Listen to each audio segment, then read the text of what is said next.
Je suis à la tête depuis 2000. J'ai repris l'affaire familiale, créée par mon grand-père en 1932.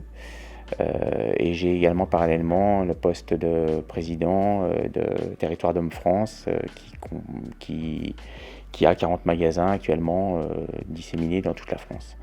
Territoires d'Hommes, c'est un groupement d'achat professionnel du prêt-à-porter masculin qui se sont retrouvés dans les années 90 pour créer une collection commune, qui c'est la collection Territoires d'Hommes. Et puis au fil du temps, les magasins se sont baptisés Territoires d'Hommes, ce qui n'était pas le cas au départ. Et donc maintenant, comme je vous le disais, nous avons 40 magasins et nous développons à la vitesse d'1 ou 2 magasins par an, avec des rachats ou avec des magasins qui se transforment.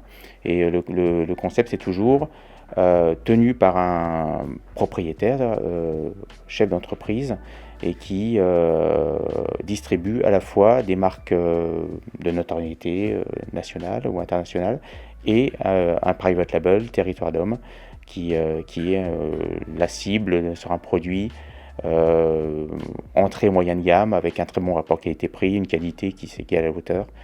On a repositionné l'image avec le dandy. En fait, on a cherché très longtemps d'avoir un signe distinctif et donc nous avons trouvé ça, c'est très récent, ça a 1 an et demi.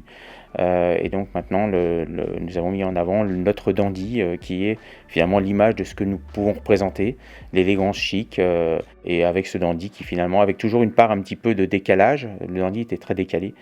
On trouve le vestiaire de l'homme, le prêt-à-porter masculin, avec une particularité que nous avons mis en place maintenant il y a peut-être 3 ans, c'est du sur-mesure. Donc le sur-mesure 2.0, si on peut employer ce terme-là, car nous faisons du sur-mesure, on va dire à l'ancienne, avec le maître, avec tout ce que ça comporte de technique et d'experts. Mais en même temps, nous sommes reliés par Internet avec l'usine qui va couper directement les produits. On a un écran digital qui me permet de visionner nos sélections et de pouvoir jouer le changement de la doublure, du bouton, du code de la forme de la veste, les carreaux, les rayures. Voilà, donc on arrive à être en interactivité entre la demande du client, les tissus que nous avons à proposer et en même temps un écran digital.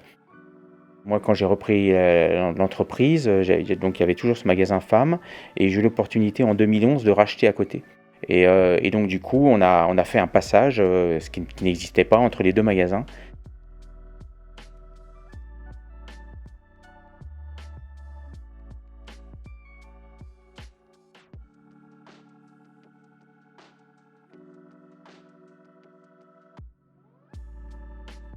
« 1932, 90 ans, nous ne sommes pas nombreux en France à avoir une entreprise familiale au même endroit, tenue par la même famille, vendant la même chose durant 90 ans. En faisant le constat d'ouverture de 1932, donc ça faisait déjà un petit moment que j'y réfléchissais, j'ai cherché longtemps ce que je pouvais faire. Je voulais surtout pas faire la remise des 90 ans, la promo du truc. Déjà, c'est pas mon ADN, et puis surtout, c'était complètement hors propos. Et c'est au fil de réflexion qu'on a décidé de faire une immersion en 1930, de Paris des années 30. C'était très, très bienveillant, les gens étaient heureux. Pour les gens qui ont participé, il y avait du sourire, c'est ce que je voulais en même temps. Il y avait du sourire dans les rues. Il y avait les gens qui s'arrêtaient en disant vous êtes élégants. Les gens recommuniquaient parce qu'en fait c'était une belle journée. Il y avait beaucoup de sens au niveau familial. Mon oncle était présent, qui a 90 ans, et ma grand-mère, quand ils ont ouvert le magasin, était enceinte de lui. Et donc c'est vrai que ma famille était là, mes amis étaient là. C'était vraiment une façon de remercier à la fois la population, les clients, et c'est ce que j'ai voulu. Et puis en même temps, les accueillir, les inviter à participer à la fête.